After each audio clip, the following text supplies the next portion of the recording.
Okay, so Spirit just brought this verse to my mind. Do not think that I have come to bring peace to the earth. I have not come to bring peace, but a sword. For I have come to set a man against his father, and a daughter against her mother, and a daughter-in-law against her mother-in-law, and one's foes will be members of one's own household. And that's Matthew chapter 10, verse 34 to 36. So what I get from that is separation and division for a cause.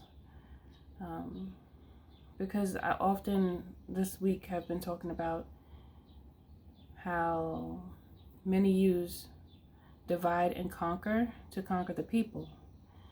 However, you must use divide and conquer for protection and strategy in your own life.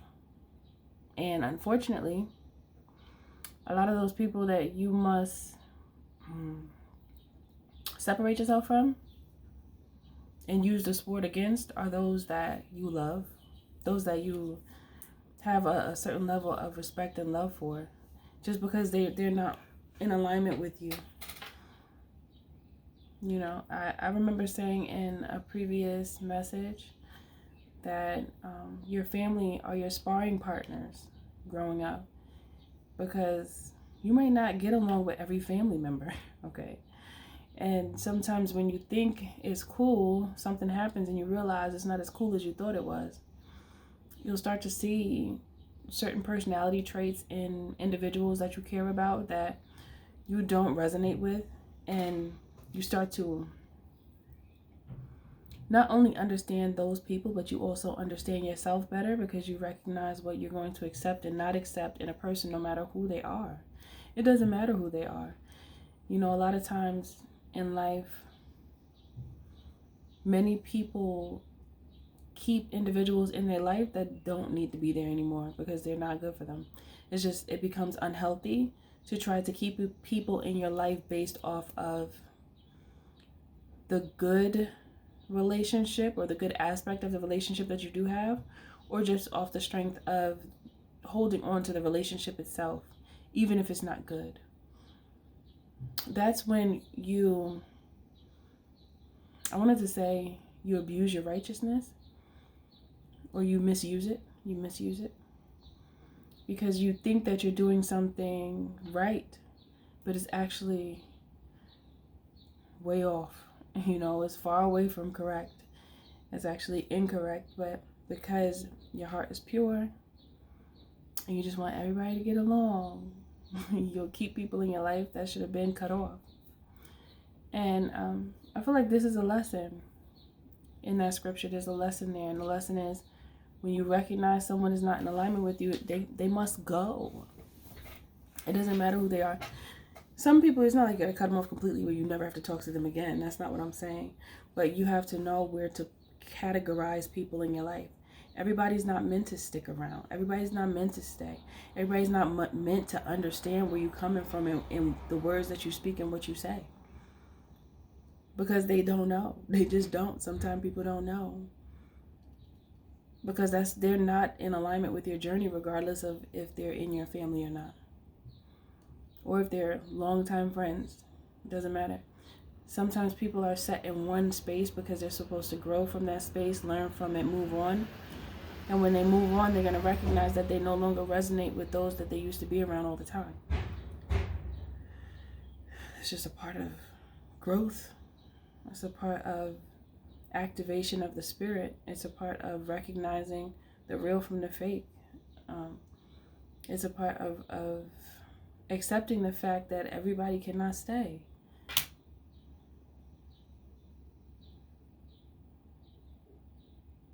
I just heard you may not realize how the people that are closest to you are the ones that have the most influence on you, as well as they could be considered a danger to your destiny. And it could be for many reasons. Like, say for instance, you have a really close cousin or a sibling, and you're telling them about what you found, what you've learned, what you know now, and how you're so excited about it. You want to tell the person that you've been rocking with for years, and then they just dry. No moisture. They don't give you anything to let you know that they hear you and that they appreciate the conversation and that they actually are engaged and they want to know more.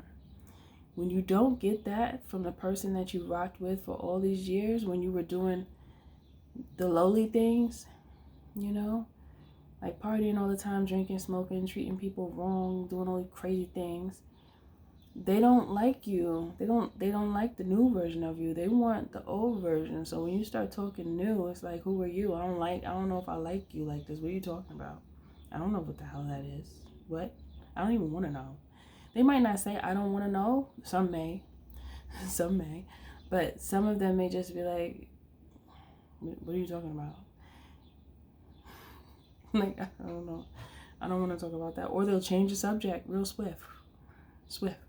Change the subject.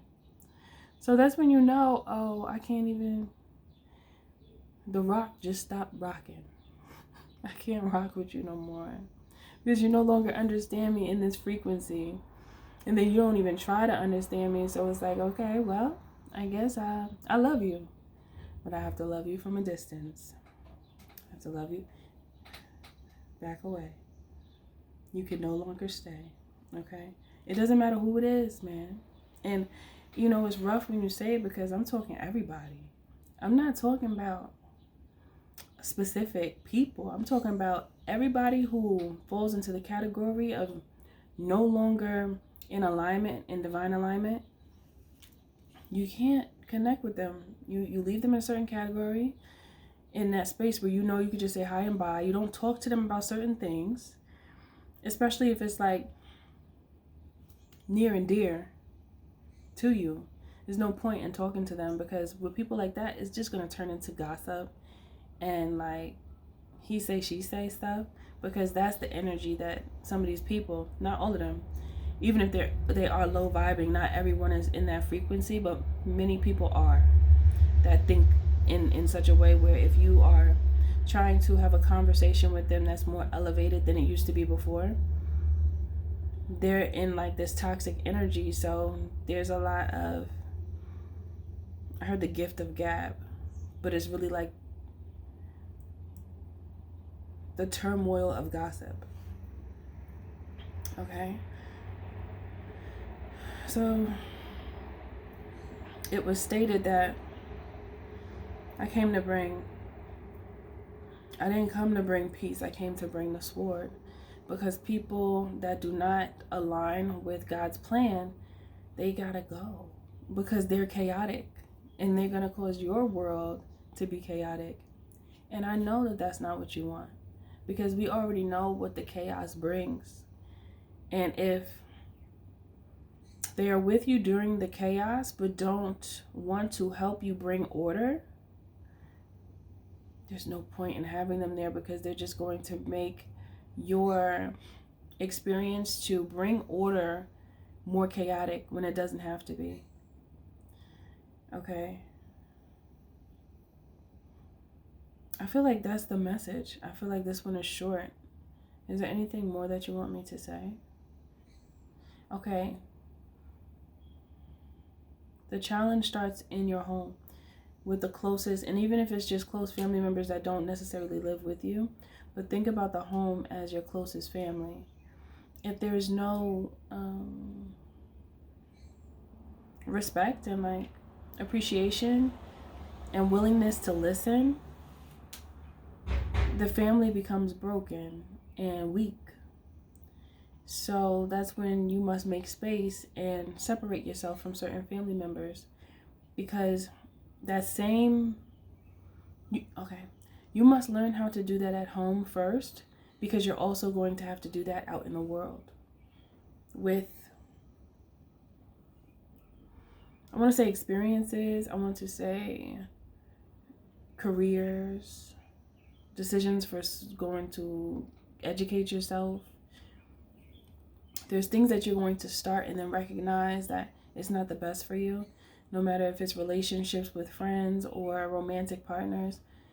You must learn to use your sword, and it doesn't have to be like really in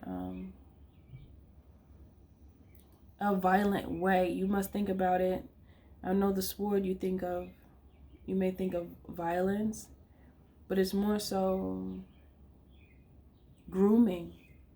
It's a grooming, a spiritual grooming, so that you make room for what is to stay, because some things must go and make room for things that must stay in order for you to be able to conquer and